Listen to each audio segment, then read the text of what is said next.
So many of you were writing that session hasn't started. The session starts ideally at 4 o'clock. So good evening, one and all, and thank you for joining early so that there's no glitch in joining the session. PPT visible, voice audible. Just a simple message in the chat box, please. Yeah. So let's begin with the session. So the topic for today's session is NEP 2020 aligned lesson plan. तो कुछ expectation जरूर होगी इस session से, क्योंकि lesson plan अपने आप में एक बहुत ही ऐसा टॉपिक है जो सब कोई जानना चाहता है कि बनाना कैसे है, और खास के अगर जब उसको एनईपी अलाइंड कर दिया जाए। लेसन प्लान अपने आप में एग्जॉस्टिव एक टॉपिक है, और 1 घंटे में सारी चीजों को एक पूरा का पूरा समझा देना एक्सटेंसिवली और इंटेंसिवली थोड़ा मुश्किल होगा। बट सेशन को हमने ऐसे डिजाइन किया है कि मैक्सिमम बात आप तक पहुंचा दें। थोड़ा हैवी हो सकता है सेशन, क्योंकि इसमें बहुत सारा एग्जाम्पल्स और डाला है, लेकिन हो सकता है कि आपके सब्जेक्ट को हम ना टच कर पाए, जबकि हमने हर सब्जेक्ट से एग्जाम्पल्स लिए हैं। अगर ना कर पाए तो एनालॉजी जरूर ड्राइव कीजिएगा, क्योंकि इतने साल के एक्सपीरियंस के बाद किसी चीज का कनेक्शन किसी चीज से बनाने में बहुत मुश्किल नहीं आती है। So post NEP lesson plan अब बहुत ज्यादा बदल चुका है। एक लेसन प्लान हम लोग अपने बीएड के टाइम में बनाया करते थे। जब हम लोगों को वो फॉर्मेट मिलता था तो हम लोग सबसे पहले टीचिंग एड में क्या लिख देते थे? ब्लैक बोर्ड, डस्टर, बुक, या बहुत ज्यादा अगर एम्बिशियस हुए तो ग्लोब या मैप लिख देते थे। क्या वो लेसन प्लान आज के डेट में हमारे क्लास में कोई रेलेवेंस रखता है? इसका जवाब हम लोगों के पास है। तो पोस्ट एनईपी बहुत सी चीजें बदली हैं, और सबसे ज्यादा इस बदलाव से जो अफेक्टेड हुए हैं वो एडुकेटर्स हुए हैं, हम लोग हुए हैं। अब हमने इन 3 साल में बहुत सी चीजों को एक्सेप्ट कर लिया है, और हम लोग उस पर काम करें, क्योंकि एजुकेशनल रेनेसांस से गुजर रहा है एजुकेशन सिस्टम इंडिया का। और किसी भी एजुकेशन सिस्टम का डायनामिक होना बहुत जरूरी है, क्योंकि एवोल्यूशन बहुत एक डायनामिक है। बच्चे बदल रहे हैं, बच्चों की नीड्स बदल रही हैं, आगे प्रोफेशंस बदल रहे हैं। तो एजुकेशन सिस्टम वो नहीं हो सकता था जो हमारे टाइम पे हुआ करता था, आज से 20 साल पहले हुआ करता था। तो जाहिर सी बात है, जब एजुकेशन सिस्टम मेरे जैसा आया है, ट्रांसफॉर्मेशन आया है, तो लेसन प्लान भी बदलेगा। बिकॉज वो ही एक ऐसा प्लान है जो हम क्लासरूम में लेकर के जाते हैं। तो कैसे हम अपने लेसन प्लान को एनईपी अलाइंड करें, इसका बेस वर्क समझने की कोशिश करते हैं। तो सेशन 2 पार्ट में डिवाइडेड है। एक है कि इंपॉर्टेंस क्या है लेसन प्लान का, क्योंकि बहुत सारे एडुकेटर्स को अभी भी एक क्वेश्चन मार्क है कि क्या लेसन प्लान बनाना जरूरी है। हम लोग इतने साल से पढ़ा रहे हैं, हम लोगों को पता है, तो क्यों जरूरी है? ये सेशन में क्लैरिटी आएगी कि क्यों बार बार बोला जाता है कि बिना प्लानिंग के नहीं जाना चाहिए क्लासरूम में। और दूसरा है कि हम लोग जो एनईपी की जो पॉलिसी, जो ड्राफ्ट है, उसको ट्रिकल कैसे करा सकते हैं, किस तरीके की एक्टिविटी डाल सकते हैं कि एनईपी छलके आपके लेसन प्लान में। सो ये दो ब्रॉड कैटेगरी में the session is divided. So let's begin with the session. तो टॉपिक है एनईपी अलाइन लेसन प्लान। और एनईपी अलाइन लेसन प्लानिंग क्या है? एक हम लोगों का एजुकेशनल अप्रोच है जो अब इनकॉम्पास करेगा पोस्ट एनईपी आने के बाद वो सारे प्रिंसिपल्स, वो सारे ऑब्जेक्टिव्स एंड डायरेक्टिव्स जो कि उस पॉलिसी में लिखे हुए हैं, जब हम डिजाइन कर रहे हैं अपना लेसन प्लान और एग्जीक्यूट कर रहे हैं अपने क्लासरूम में जाके।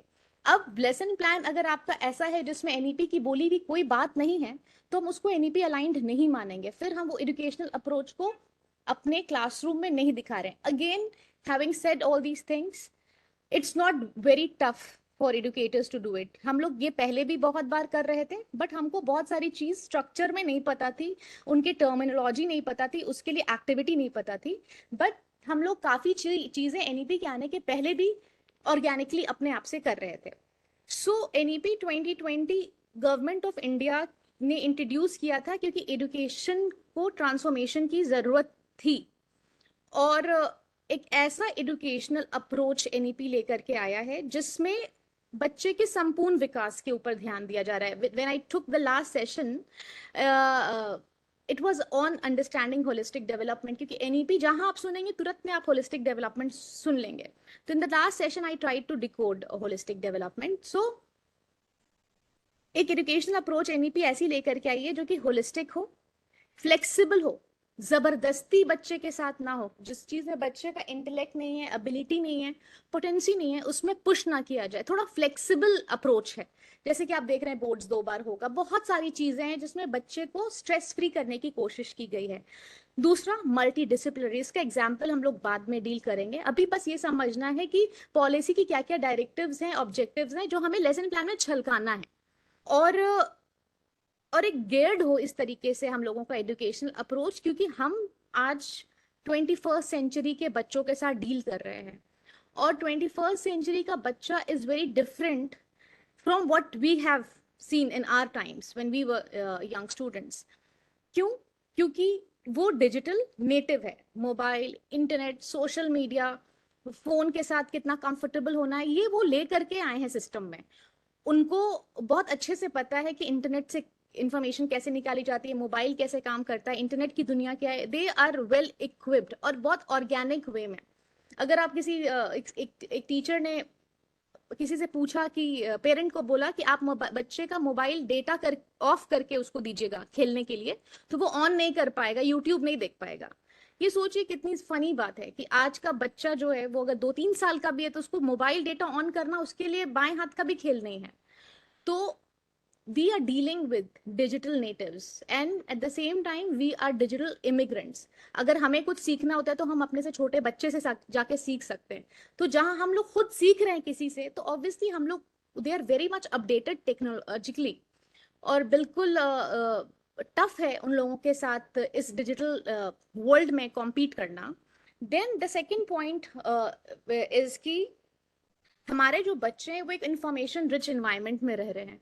हमारे टाइम में क्या होता था, अगर हमें कोई टॉपिक जानना होता था या कोई टर्मिनोलॉजी हमारे सामने आती थी तो हमें टीचर का वेट करना होता था कि मैम या सर हमें मिलेंगे तो हम ये पूछेंगे तो ये डाउट क्लियर होगा।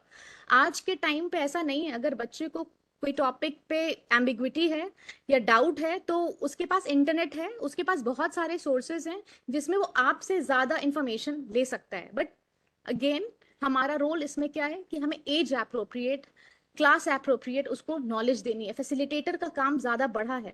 नॉलेज गिविंग कहीं से भी हो सकती है क्योंकि information is everywhere in abundance. तो हमें 21st सेंचुरी स्किल जब सेंचुरी के बच्चों के साथ डील करना है तो ये याद रखना है कि they are digital natives and they are living in an environment which is information rich. Then third thing that we have to keep in mind is that we have to prepare these kids for a future that is uncertain। तो theoretical knowledge तो देना ही है, but skill education पे भी ध्यान देना है कि बच्चे को आप कोई भी चीज सिखा रहे हैं तो उससे कोई स्किल वो जरूर सीखे। क्योंकि आज से 5 साल के बाद ऐसे प्रोफेशंस आएंगे, ऐसी चीजें आएंगी सोसाइटी में जिनका ट्रेसेस शायद अभी ना दिख रहा हो, but they will take that place. So चाहे लाइफ कितनी भी अनप्रिडिक्टेबल हो, आगे फ्यूचर कितना भी बदलता जाए, हमें बच्चों को ऐसा स्किल देना है अलॉन्ग विथ थ्योरी कि वो उसको थ्राइव कर सके उस लाइफ में, उसको भी वो जी सके सही तरीके से, उसमें भी अपना एक मार्क बना सके, ना कि सिर्फ सरवाइव करना ही उनको उनके लक्ष्य रह जाए लाइफ का। सो when we are drafting a lesson plan post NEP, these three things should be on our forefront कि डिजिटल नेटिव्स हैं। एंड प्लस एनईपी इसीलिए डिजिटली बैक्ड अप टेक्नोलॉजी, आप देखिएगा हर जगह वो डिजिटलाइजेशन को बहुत प्रमोट करती है। दूसरा है कि इंफॉर्मेशन रिच सोसाइटी है और आपको हर जगह इंफॉर्मेशन है एंड अनप्रिडिक्टेबिलिटी के लिए तैयार करना है। तो सबसे पहले जो हम समझेंगे कि लेसन प्लान होता क्या है। क्योंकि when I interact with educators, many educators they feel कि lesson planning is just a waste of time, बस हमें कुछ भरना है और वो सिर्फ एक दिखावे की चीज है। लेकिन आज हम लोग उस वाले लेसन प्लान की बात नहीं कर रहे हैं। आज हम लोग इफेक्टिव लेसन प्लान की बात कर रहे हैं कि कितना जरूरी है। और हम लोग बहुत सारा बेसिक एग्जाम्पल्स लेंगे जिससे ये समझ में आएगा कि बिना प्लानिंग के क्लास में जाना प्रॉब्लम हो सकता है। So let's begin with our first slide.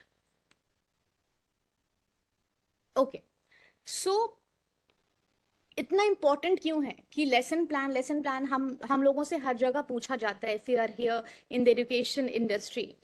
एक लेसन प्लान हम एडुकेटर्स को प्रोवाइड करता है गाइडेंस एंड स्ट्रक्चर। एक properly drafted lesson plan teachers को रोड मैप देता है। अब इसको हम लोग बिल्कुल रियल एग्जाम्पल से कनेक्ट करने की कोशिश करते हैं, ताकि ये ना लगे कि ये भी एक सेशन बोझ बन गया है। इसको बिल्कुल सिंपल और अपनी भाषा में समझने की कोशिश करते हैं। तो एक रोड मैप प्रोवाइड करता है लेसन प्लान, जस्ट लाइक अ गूगल मैप, एक डेस्टिनेशन पे पहुंचने के लिए। मान लीजिए कि आपका कोई क्लास का लर्निंग आउटकम है, that is the destination, but the lesson plan will provide you with the road map. एक ब्लूप्रिंट है जो कि आउटलाइन करता है what will be taught। सबसे पहले कि आज क्या पढ़ाना है, मेरे आज के क्लास का लर्निंग ऑब्जेक्टिव है क्या, how it will be taught, आप क्या मेथड लेने वाले हैं, आप स्मार्ट क्लास जाने वाले हैं, आप लेक्चर में पढ़ाने वाले हैं, आप कोई ग्रुप डिस्कशन करेंगे, आप फ्लिप क्लासरूम करेंगे, how it will be taught and the sequence of activities. अब अगर सिर्फ इन 3 चीजों की बात कर ली जाए, you have to write it somewhere and make a plan out of it, right. So अब इसको दूसरी दूसरी प्लानिंग से कंपेयर करते हैं। अगर आप कोई बिल्डिंग की कंस्ट्रक्शन करा रहे हैं, तो सबसे पहले क्या होता है, आप एक उसकी ब्लूप्रिंट तैयार करते हैं, आर्किटेक्ट क्रिएट करता है उसका डिटेल्ड ब्लूप्रिंट जो आउटलाइन करता है कि वो डिजाइन कैसा होगा, वो स्ट्रक्चर कैसा होगा, और उसमें मटेरियल जो यूज होंगे वो कौन सा होगा, ताकि वो बिल्डिंग हम अच्छे से प्लान्ड वे में अपने अनुसार, जो मेरा लर्निंग जो आउटकम होना चाहिए मेरे अनुसार होगा, तो उसकी आपको प्लानिंग करते हैं। ये सोचिए एक इमारत की बात है, और हम किसके साथ डील कर रहे हैं, हम लोग फ्यूचर जनरेशन के साथ डील कर रहे हैं। वो बिना प्लानिंग के नहीं हो सकता है। एक एक घर बिना प्लानिंग के शायद आप खड़ा कर भी लें, जो, लेकिन वो आप सोचिए कि वो क्या डिजायर्ड आउटकम आपको देगा, अगर बिना प्लानिंग के आप कुछ भी चीज को बिल्ड कर रहे हैं। तो सिमिलरली आप दूसरा अगर एरिया से आप इसका एग्जाम्पल लें, तो जिम में क्या होते हैं, पर्सनल ट्रेनर्स होते हैं। तो पर्सनल ट्रेनर के पास जब भी कोई क्लाइंट जाता है, तो पहले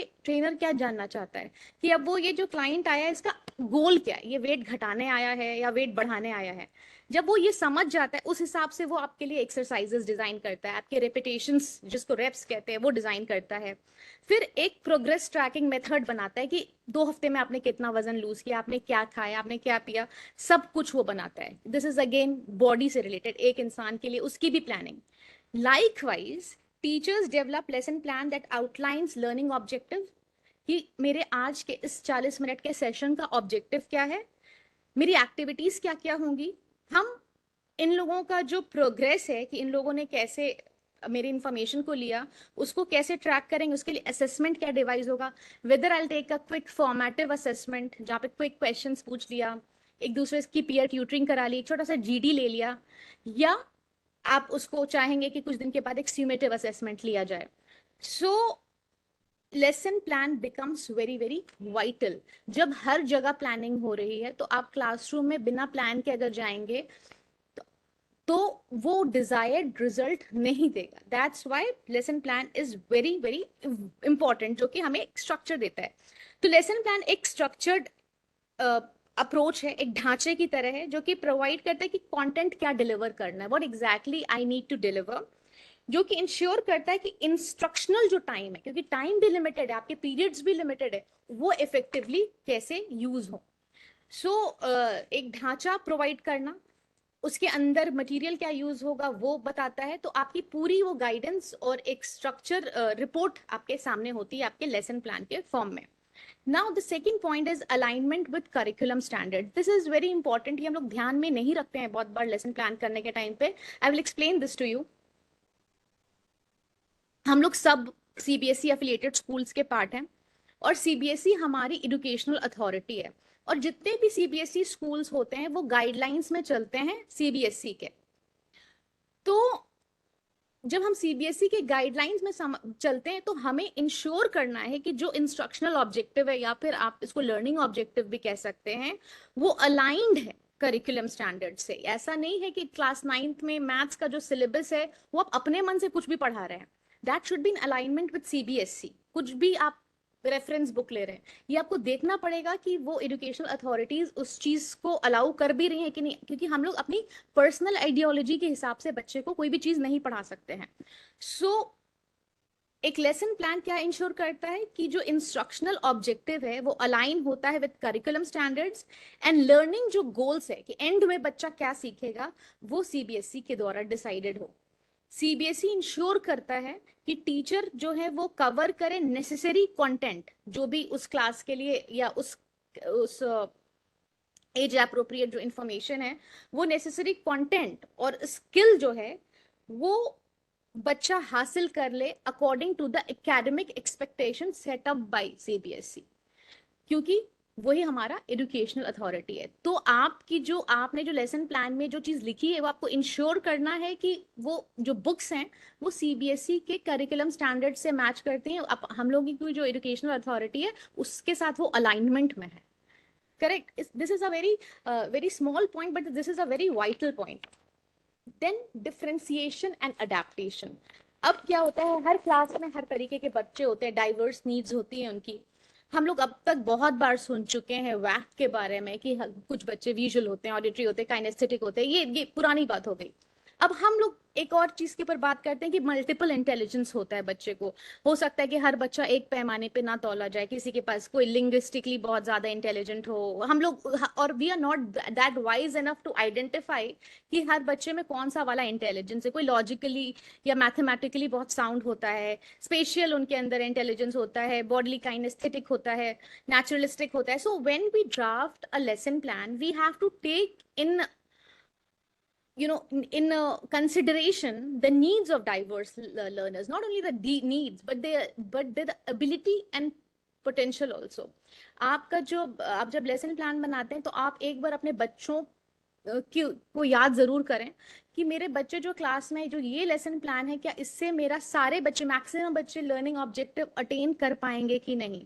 so when you draft an effective lesson plan in alignment with NEP, it allows we educators to differentiate our instruction based on students diverse needs, abilities and potential। और ये लेसन प्लान अपॉर्चुनिटी प्रोवाइड करता है कि हम modify कर सके activity को। जब आपको लगे कि नहीं ये इससे मेरे कुछ बच्चे तो समझ जाएंगे बट मेजोरिटी बच्चे इससे नहीं समझेंगे, इसको कुछ सिंप्लीफाई करना पड़ेगा, या ये बहुत सिंपल बना दिया इसको थोड़ा सा कॉम्प्लेक्स करते हैं ताकि बच्चे स्टिमुलेटेड रहे, थोड़ा सा चैलेंजिंग हो उनके लिए। और ये लेसन प्लान आपको एडिशनल सपोर्ट भी प्रोवाइड करता है इन केस कि जब हम लोग क्लास में जाते हैं तो ऐसा नहीं होता हम लोग जिस तरीके से प्लान करके जाते हैं क्लास वैसे ही ले पाते हैं। कभी क्या होता है, कोई लड़ाई आपके सामने आ जाती है, कोई एब्सेंटिज्म आ जाता है, कोई किसी की नोटबुक खराब होती है, तो हम लोग बहुत ज्यादा डिस्ट्रैक्ट भी होते हैं, डिसवेट भी होते हैं अपने क्लास में खड़े होने पे। तो वो एडिशनल सपोर्ट आपको याद दिलाता है कि आज के सेशन में यही करना है, आप डिसवेट नहीं हो, so that end of the year ये बोलने की जरूरत ना पड़े कि मेरा सिलेबस खत्म नहीं हुआ, क्योंकि that planning is there. And you know कि आज के सेशन में ये वाली चीज कंप्लीट करानी करानी है, या थोड़ा सा एक आप लीनियंसी ले सकते हैं कि अगर इन केस आज नहीं खत्म हो तो इस वीक तक हम खत्म कर पाएंगे। तो ये टाइम मैनेजमेंट कैसे आएगा, only when that planning is there. So this lesson plan also provides, it aids us कि हम को एडिशनल सपोर्ट भी मिलता रहे। Am I audible to everyone?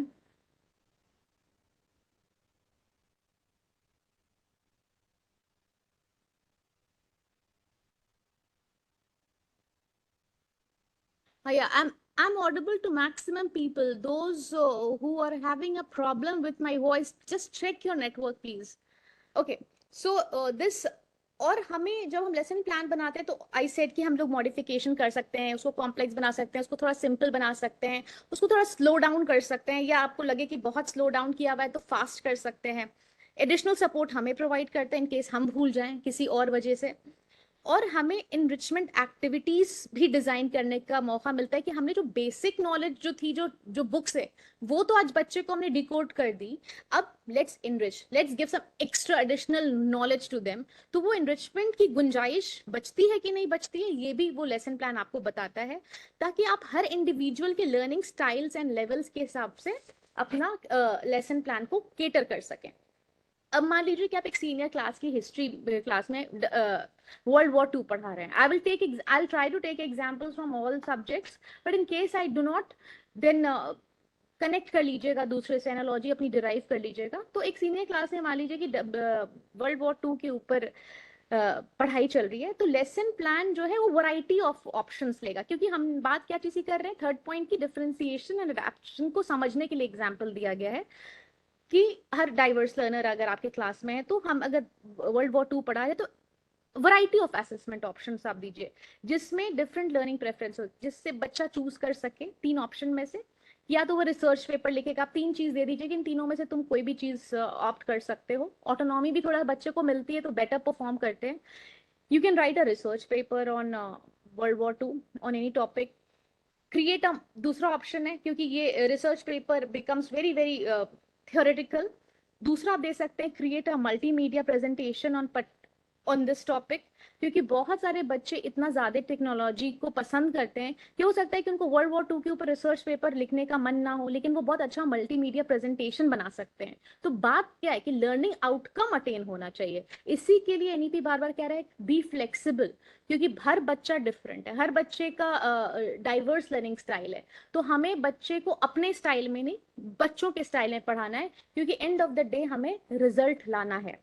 तीसरा आप ऑप्शन दे सकते हैं कि आप बच्चे डिबेट में कर सकते हैं। कोई टॉपिक आप वर्ल्ड वॉर 2 से रिलेटेड एक ऐसा कोई टॉपिक निकालिए जिसमें बच्चे दो डिबेट करते हैं, तो जिनके अंदर लीडरशिप स्टाइल हो, जो बहुत अच्छे ओरेटर्स हैं, वो डिबेट के थ्रू वो लर्निंग आउटकम कर लेंगे। और ये हर चैप्टर के साथ और हर सब्जेक्ट के साथ नहीं हो सकता है, but the ulterior motive is and the ultimate agenda is कि मेरा जो लर्निंग आउटकम है वो बच्चे को समझ में आ जाए, जो कोर कॉन्सेप्ट है वो डिकोड हो जाए in a way that the child carries it forever, that learning is carried, and the skill that he instilled himself or herself during that learning, वो उसके साथ लाइफ लॉन्ग रहे।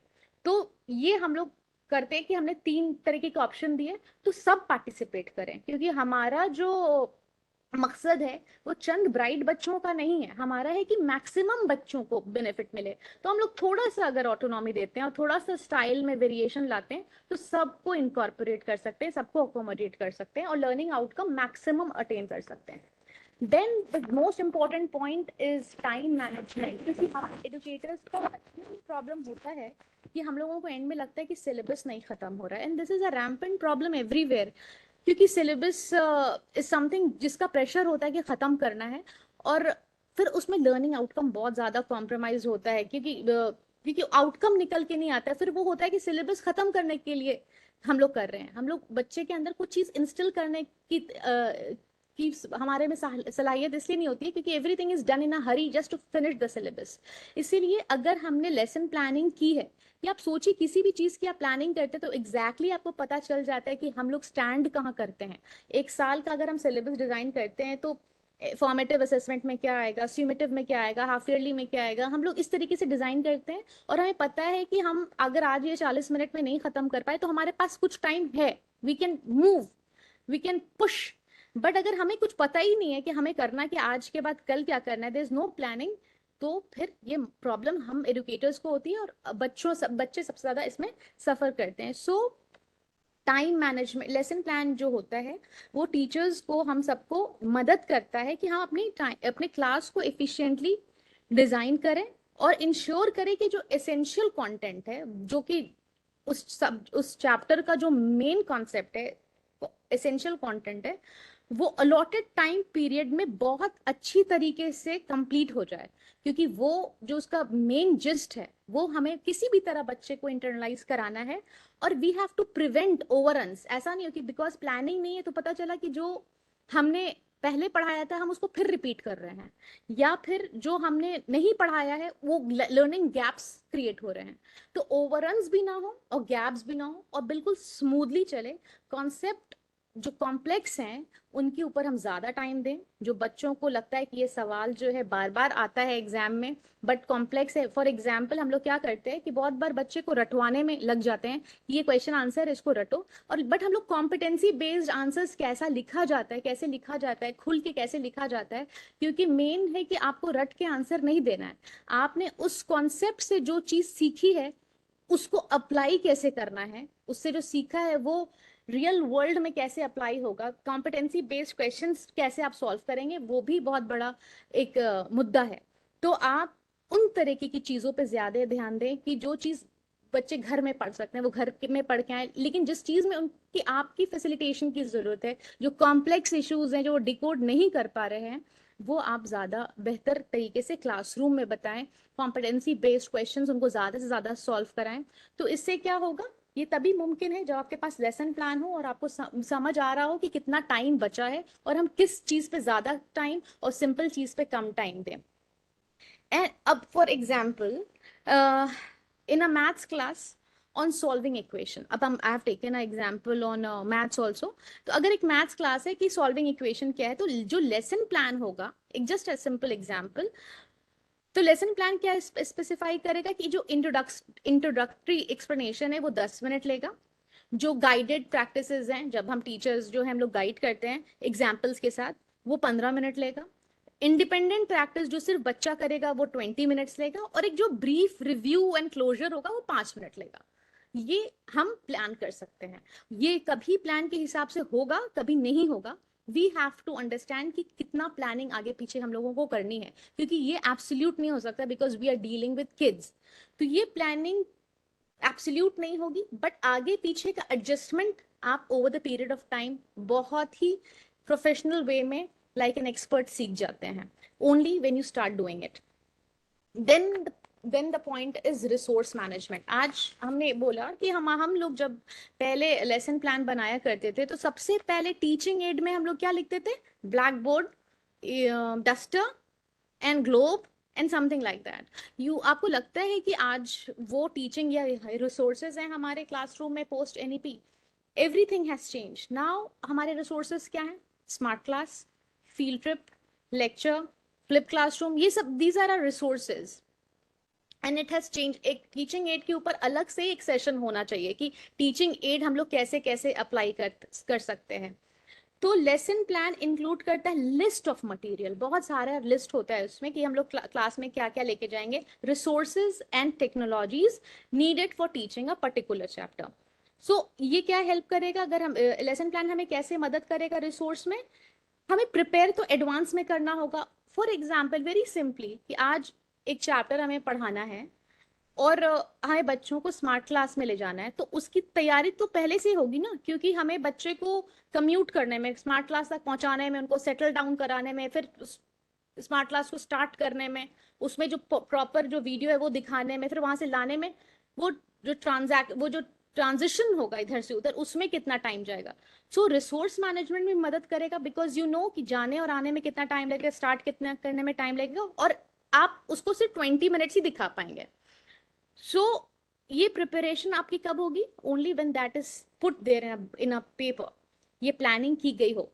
फिर आपको लेसन प्लान क्या चीज में मदद करेगा? इंश्योर करने में that you have all the necessary material. अगर आज के डेट में हमने सोचा कि हम डायरी ऑफ एन फ्रैंक बच्चे को सिखाएंगे और मेरे स्मार्ट क्लास में कोई रिसोर्स ही नहीं है उसके ऊपर, तो फिर तो वो लेसन प्लान क्या है? वो तो फिर हमने ऐसे ही बना दिया लेसन प्लान बस अच्छा लगने के लिए कि इसमें I will take them to the smart class, but पता चला स्मार्ट क्लास में ऐसा कोई रिसोर्स ही अवेलेबल नहीं है जिसमें डायरी ऑफ एन फ्रैंक बताया जा सके।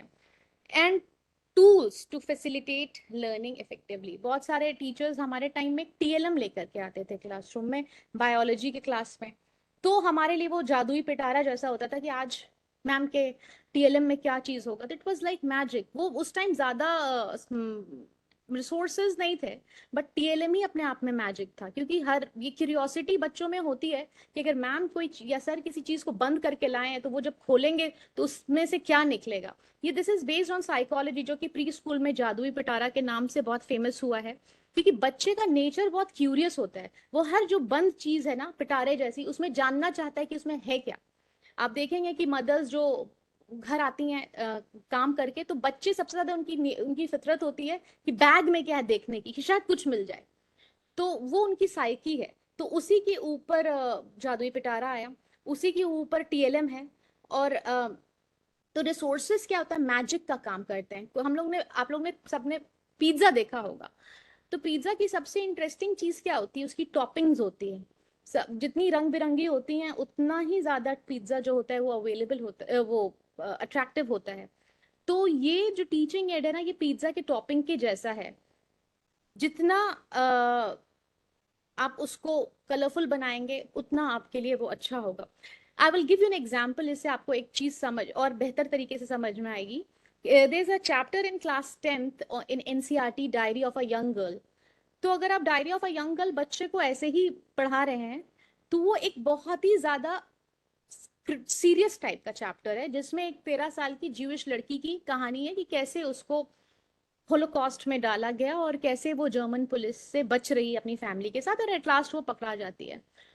तो आप जब बच्चे को इसको लेक्चर के थ्रू बताते हैं ना, तो बच्चे को इस चीज की ग्रेविटी नहीं समझ में आती है कि वो बच्ची भी उनकी ही उम्र की है, जो कि एक पैरानोया से, एक डर से, फैमिली का डिस्प्लेसमेंट और पुलिस का ढूंढना और वो सायरन, और एक एम्स्टर्डम की एक छोटी सी लाइब्रेरी में वो लोग बहुत दिन तक छुपे रहते हैं, जहाँ वो हर रोज डायरी लिखती है और उसकी डायरी में सिर्फ और सिर्फ ऑप्टिमिज्म है कि देयर इज अ होप कि ह्यूमैनिटी विल प्रिवेल।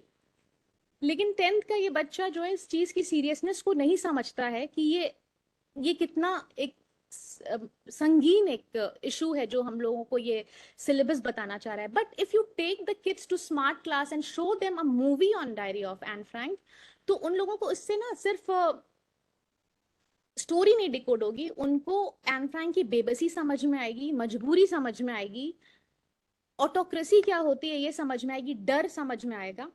ये हो गई आपकी फीलिंग्स की बातें। उनको ये समझ में आ जाएगा कि how is Germany placed in Europe, where Amsterdam is, what is Gestapo the German police, how they work and the fear they created. तो इस एक अच्छे टीचिंग एड के चुनने से बहुत सी चीज क्लियर होगी। तो teaching add is like that pizza topping the show stopper of your lesson plan. तो अगर आप उसको वाइजली चूज कर लेते हैं, it saves a lot of your time and बहुत बड़ी बड़ी जो चीज है ना वो बच्चे के माइंड में हम एच कर सकते हैं for ever. I just gave you an example. You can do anything with teaching aids if you have the correct resources available to you.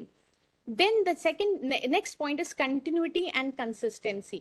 क्यों लेसन प्लान जरूरी है? आप स्कूल आए ना आए, अगर आपका लेसन प्लान किसी के पास है तो वो भी उस चैप्टर को डील कर सके, that the teacher of the same subject. तो लेसन प्लानिंग कंसिस्टेंसी कि हर क्लास में हर सेक्शन में एक तरीके की पढ़ाई हो रही है, ऐसा ना हो कि एक क्लास में कुछ उसी सेक्शन में उस चीज की पढ़ाई दूसरे तरीके से हो रही हो, दूसरे सेक्शन में उसी टॉपिक को दूसरी तरह से डील किया जा रहा है। तो एक consistency in instruction across different classroom सबसे पहले आता है एंड इट इंश्योर्स कि जो एसेंशियल कॉन्सेप्ट है, जो कोर जो जिस्ट है, वो कंसिस्टेंटली पढ़ाया जा रहा है regardless of who is delivering the lesson. ये मैटर नहीं करता है कि हु इज, वो उसमें कंसिस्टेंसी होनी चाहिए और प्रमोट करे कंटिन्यूटी। कहीं पे भी गैप्स नहीं आने चाहिए कि ये टॉपिक के बाद there is a gap in students learning experiences.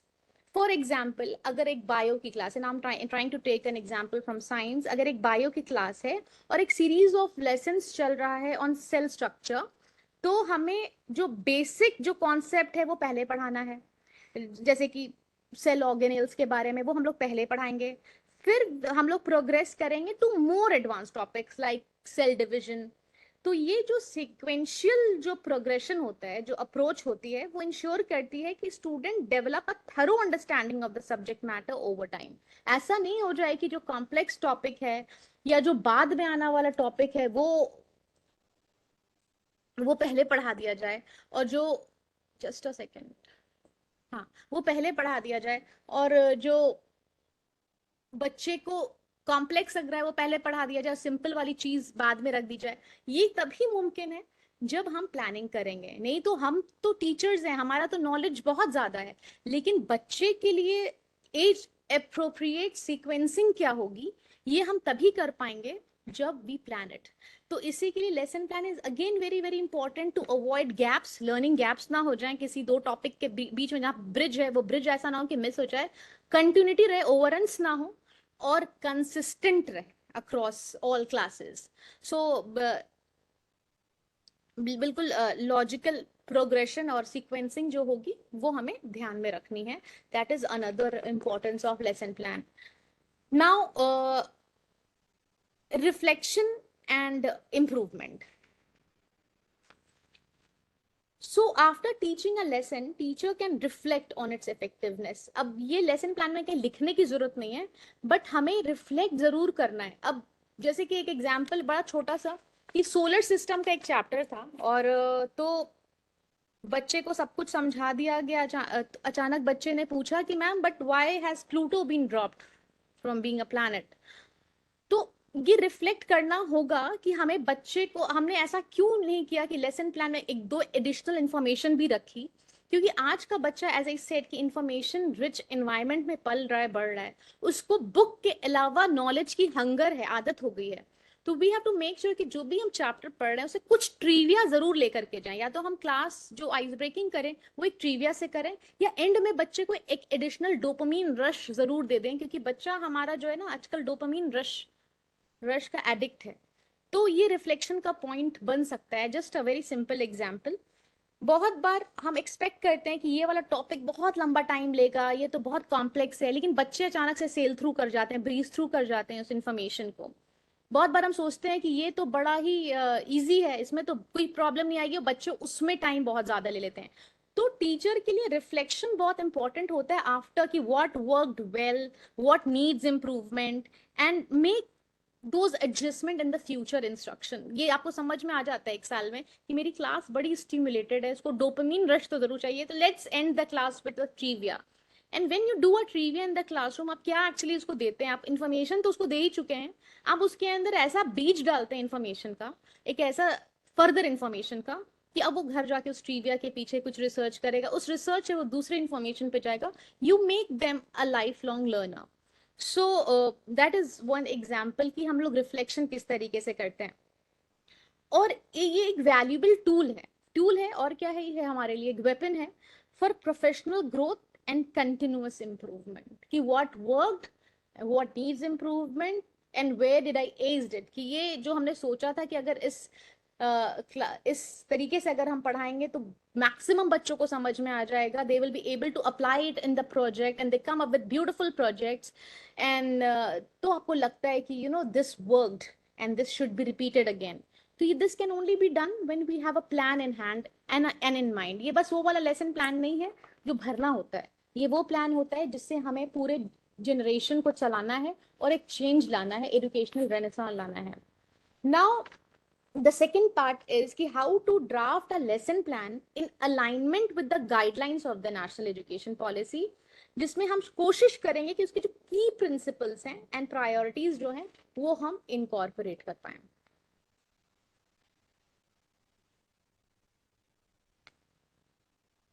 Now, as I said, I took the last session on holistic development. So, holistic development क्या है कि बच्चे का संपूर्ण विकास। तो हमें एक अपना लेसन प्लान में ऐसा जरूर डालना है कि ऐसा नहीं हो कि बस बच्चे के हम कॉग्निशन के ऊपर बात कर रहे हैं, बच्चे का इमोशनल डेवलपमेंट भी हो, सोशल भी हो, फिजिकल भी हो, क्रिएटिव भी हो। हर चैप्टर में नहीं हो सकता है, बट ऐसा हो कि हम हर बच्चे के होलिस्टिक डेवलपमेंट में को माइंड में लेके चलें।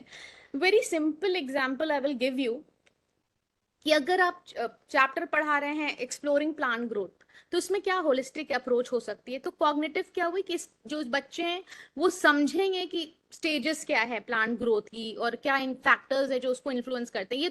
ये हो गया आपका कॉग्निटिव। दूसरा है इमोशनल, क्योंकि चैप्टर आपका प्लांट ग्रोथ पे तो बहुत इमोशनल, इसमें कुछ नहीं एस्पेक्ट है, बट स्टिल इमोशंस को अगर ट्रिगर कराना है on a chapter exploring plant growth पे, तो students will develop an appreciation for nature and empathy towards living things। बिल्कुल है। क्या होता है, हम लोग बच्चों को बहुत सी चीज सिखाते रहते हैं ऐसे भी, बट हम लोग कहते हैं ना, हम लोग उस मेटाकॉग्निशन अवेयरनेस नहीं करते हैं कि हमने इस चीज से सिखाया क्या। हम लोग बहुत सी चीज बच्चों को बताते हैं, बट ये नहीं उनको आउटलाइन करते हैं कि ये जो चीज सिखाई इससे तुमने सीखा क्या। That is metacognition awareness.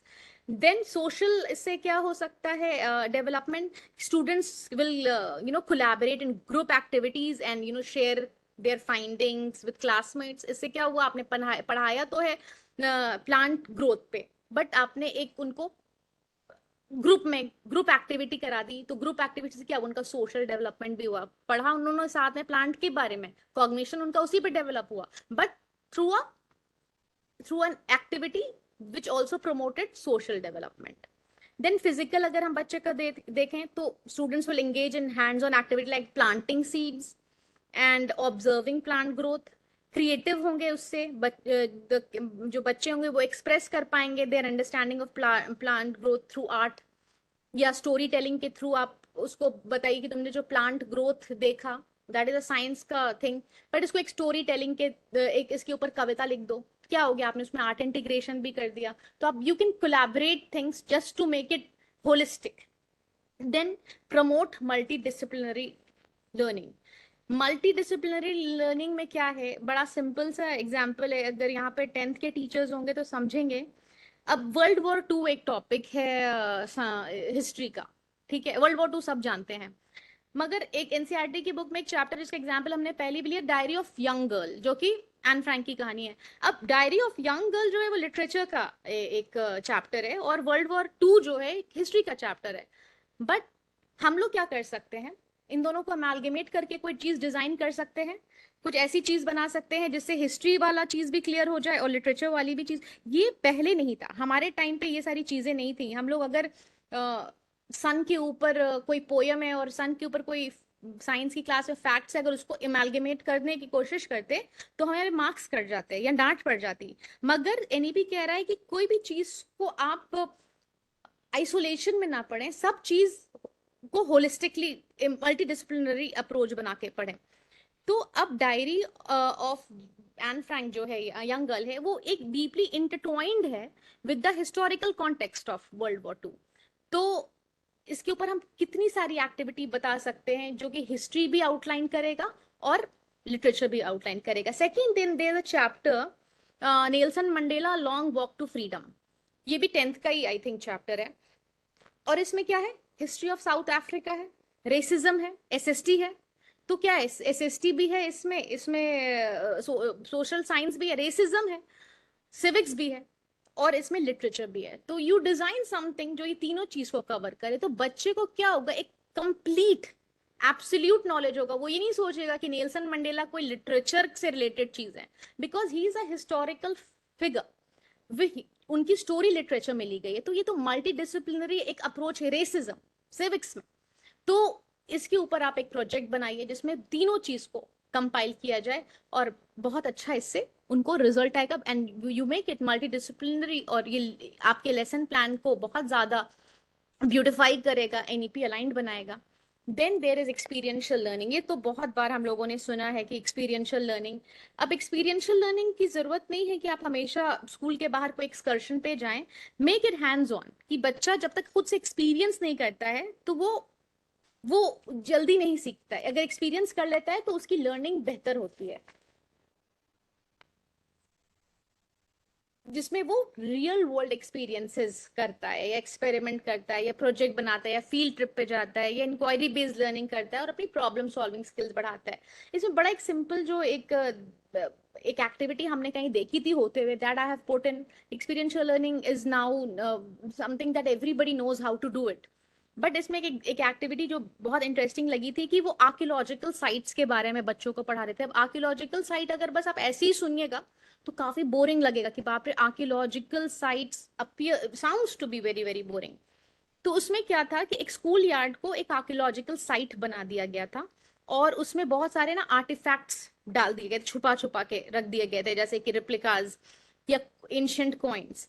अब नेक्स्ट जब ये कर दिया गया और वो बच्चों को बताया गया कि आपको ये कॉन्सेप्ट इंट्रोड्यूस किया जा रहा है through archaeology and its importance in uncovering the past. Archaeology and literary sources are the two sources to know the past. तो यहाँ पे हम लोग आर्कियोलॉजिकल एक्सकवेशन। अब बच्चा आर्कियोलॉजिकल वर्ड सुनता तो है, वो जानता नहीं कि क्या होता है। बट अगर आप सोचिए कि आप आर्कियोलॉजिकल साइट क्रिएट कर देते हैं, जो कि बिल्कुल बहुत आसान है क्रिएट करना, और आप उसमें तरह तरह के आर्टिफैक्ट्स छुपा देते हैं बनाकर ही, you know those punch mark coins or anything you're teaching, trying to teach them through artifact replicas, ancient monuments। अब हम लोग बच्चे को क्या बोलते हैं कि आपको ये आर्कियोलॉजिकल साइट पे लाया गया, आप अपना एक्सकवेशन शुरू कीजिए टू अनकवर द आर्टिफैक्ट्स। तो क्या होगा, that is one way of knowing the.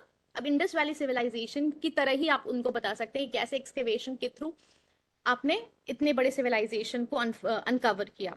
अब डिवाइड कर दीजिए स्टूडेंट्स को स्मॉल ग्रुप्स में, और सब बच्चों को, किसी को ट्रॉवल दे दीजिए, किसी को ब्रश दे दीजिए, किसी को स्पून दे दीजिए, और फैसिलिटेट कीजिए इस प्रोसेस को। और बच्चे को अपनी जो फाइंडिंग्स है कि उसको कब किस टाइम पे क्या मिला, उसको वो लिखेगा।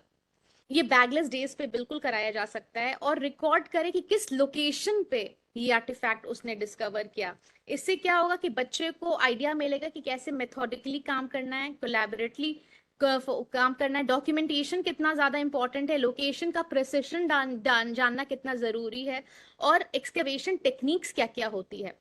अब excavation after excavating the site, हर बच्चे से एग्जामिन करेंगे और एनालाइज करवाएंगे कि क्या आर्टिफैक्ट उन्होंने किया, किस एरा का है ये, और ये क्या आपको मैसेज देता है, और सिग्निफिकेंस क्या है, और क्या अंडरस्टैंडिंग आपकी कल्चर की आपको दे रहा है इन द एंशिएंट सिविलाइजेशन। ये क्या है, बिल्कुल एक्सपीरियंशियल, एक बहुत ही बड़ा टॉपिक आर्कियोलॉजी। आप जो है बच्चे को सरलता से समझा सकते हैं कि this is what archaeology is, कि आप एक्सकेवेट करते हैं आर्टिफैक्ट्स को और फिर उस आर्टिफैक्ट्स को एनालिसिस करते हैं, डॉक्यूमेंट करते हैं, समझते हैं कि वो कल्चर के कौन से चीज आपको बता रहा है। और ये कोलैबोरेशन में हुआ तो आपने सोशल स्किल्स भी बच्चे में इनकलकेट करा दिए। देन देयर इज और बैगलेस डेज पे आप लोग जरूर इस तरह की, कि ये सब एक्टिविटीज टाइम टेकिंग है। तो आपको अगर लगे कि कोई कॉन्सेप्ट है जो बच्चा नहीं समझ रहा है, बार बार क्लास में समझाने के बावजूद इंटरेस्ट नहीं ले रहा है, तो आप कोई बैगलेस डेज, क्योंकि सीबीएसई कहता है कि 10 दिन तो एटलीस्ट बैगलेस डेज होना चाहिए, तो उस बैगलेस डेज पे आप जरूर इस तरीके की एक्टिविटी करें जब तक कोर जो बहुत हेवी कॉन्सेप्ट है, जो रिपीटेडली आपकी मेहनत के बावजूद, आपके लेक्चर्स के बाद बच्चा नहीं समझ रहा है, उसको make it experiential. I just gave you a simple example, क्योंकि ये I am also a history student, मेरे लिए हमेशा आर्कियोलॉजी अननोन टेरिटरी थी। But when I saw this happening, I said कि अगर ये हम लोगों को इस तरीके से बताया जाता है तो हमें बहुत सारी चीज रटनी नहीं पड़ती बेबुनियाद, हमें समझ में आ जाता है। और समझ में जब कोई चीज आ जाती है तो उसको रटने की जरूरत नहीं पड़ती, वो ब्रेन के ऊपर पेनफुल नहीं होता है, वो लर्निंग होती है, वो मजा आता है। ठीक है। फिर टेक्नोलॉजी एज अ टूल, ये तो एनईपी जो है ये एक पॉलिसी है बैक्ड अप बाय टेक्नोलॉजी। तो आप मल्टीमीडिया प्रेजेंटेशन कराइए, पीपीटी बनवाइए, एड्स बनवाइए, ये the sky is the limit when it comes to using technology as a tool in your classroom। Digital resources आप जरूर यूज कीजिए, मल्टीमीडिया मटेरियल्स यूज कीजिए, ऑनलाइन साइमुलेशंस यूज कीजिए, इंटरैक्टिव प्लेटफॉर्म्स यूज कीजिए। The sky is the limit when it comes to technology. इसके ऊपर बच्चे हम लोगों से बेहतर इक्विप्ड हैं। then there is encourage active participation। इसको हम I will compare it to the times when we were students। हमारे टाइम पे क्या होता था कि टीचर आते थे क्लास में, आती थी, और वी वो पैसिव पार्टिसिपेशन, हम पार्टिसिपेटर्स, हम लोगों को ऑप्शन नहीं था कि हम लोग इंटरैक्टिव, क्योंकि अभी देखिएगा बार बार बोला जाता है make the class interactive, make the class, give the other person chance. तो हमें इनकरेज करना है क्लास में एक्टिव पार्टिसिपेशन, कि बच्चा बोलना बोले। वो जब तक सवाल नहीं पूछेगा, तब तक डाउट्स क्लियर नहीं होंगे, तब तक वो इंफॉर्मेशन वो इंटरनलाइज नहीं करेगा, क्योंकि बहुत सारा ब्लॉकेड है। अगर आपने बच्चे को इन्फॉर्मेशन दी, ये हम कैसे अज्यूम कर लें कि वो इन्फॉर्मेशन उसने प्रोसेस कर ली, उसके बदले में वो आपसे सवाल पूछेगा, वो प्लानिंग आपको करनी है कि वो सवाल कब पूछेगा, so that your flow is not interrupted. But active participation अगर नहीं होगा तो वो डाउट्स के बाद, एक डाउट के बाद दूसरे डाउट के बाद, आप सोचिए कि आप उसके अंदर कैसे उसके अंदर अपने इंफॉर्मेशन को घुसाने की जगह ही कहाँ बना पाएंगे, जब वो डाउट पे डाउट पे डाउट है। अगर अपना समय याद कीजिए तो हम लोग क्या होता था कि इतना डाउट हो जाता था कि हम लोग क्लास में लूज कर जाते थे इंटरेस्ट, बहुत सारे बच्चे सो भी जाते थे। तो आप सोचिए, क्योंकि एक डाउटफुल माइंड क्या होगा, इंटरेस्ट खो चुका होगा आपके क्लास में। जब इंटरेस्ट खो चुका होगा तो वो आउटकम निकल के आएगा ही नहीं जो कि हमसे एक्सपेक्टेड है। So active class participation is very very important, so that they are able to ask a lot of questions। And जिसको जिसको हमने अपने प्रीवियस सेशन में बोला था कि जब हम लोग प्रीवियस नॉलेज पूछते हैं बच्चे का, क्योंकि हमको उनको नोन से अननोन टेरिटरी में लाना है, तो उसमें हम उनसे बहुत सवाल पूछते हैं, इसके बारे में पता है, उसके बारे में पता है, ये पता है, वो पता है। लेकिन जब हम नेक्स्ट सेशन में नेक्स्ट टॉपिक पे आते हैं, जहाँ पे हम लोग उसका बोध कराते हैं, कॉन्सेप्चुअल अंडरस्टैंडिंग कराते हैं, we have to make sure that they ask a lot of questions. क्योंकि जब तक वो क्वेश्चंस नहीं पूछेंगे हमसे, हम उनको आंसर नहीं देंगे, उनका बोध नहीं होने वाला, उनकी कॉन्सेप्चुअल अंडरस्टैंडिंग नहीं क्लियर होने वाली है। तो बोध वाले सेक्शन में we have to make sure, अच्छा जब बच्चा बोलता है तो पीयर ट्यूटरिंग भी होती है, क्योंकि बच्चा अपने पीयर की बात ज्यादा अच्छे से रिलेट कर पाता है। So again that is part of NEP. क्या बोध वाले इसमें पीयर ट्यूटरिंग करा सकते हैं, कोई भी आप बच्चे ने क्वेश्चन पूछा, आपने दूसरे को फैसिलिटेट कर दिया, you give an answer to this, तो क्या हुआ, डबल वे आपने लर्निंग कराई उस बच्चे की। Then integrate local context and culture, this is one of my favourite, क्योंकि देखिएगा आप क्लासरूम में कि बच्चों को ज्यादा अपने कल्चर के बारे में नहीं पता है। और ये बेसिक सी बात है कि जब जिस इंसान को, जिस बच्चे को अपने रूट्स के बारे में नहीं पता है, वो बहुत कहीं भी जाएगा अपरूटेड रहेगा। So it's very important at this time to take pride in our own culture and heritage, क्योंकि जितने भी सक्सेसफुल लोग हैं दुनिया में, आप किसी की भी autobiography, they are very rooted, they know where they come from and they endorse it. अब आपको अगर local text and local context and culture की बात करनी है, तो आप तमाम प्रोजेक्ट दे सकते हैं, because we live in Bihar. कितने सारे बच्चों को नालंदा यूनिवर्सिटी के बारे में पता है, give them a project around Nalanda university. हम लोग चंपारण सत्याग्रह पढ़ाते हैं कि कैसे अगेंस्ट ऑपरेसिव इंडिगो प्लांटर्स के ऊपर आप उनको बता सकते हैं, छठ पूजा के बारे में बता सकते हैं। बोध गया जो है वो यूनेस्को की वर्ल्ड हेरिटेज साइट है। आप सोचिए कि बिहार में एक यूनेस्को की वर्ल्ड हेरिटेज साइट है और one of the oldest brick structure है इंडिया में। ये कितने बच्चों को पता है? सो हमें बच्चों को इनकॉर्पोरेट करना है अपने लेसन प्लान में कि लोकल कॉन्टेक्स्ट एंड कल्चर के बारे में जाने।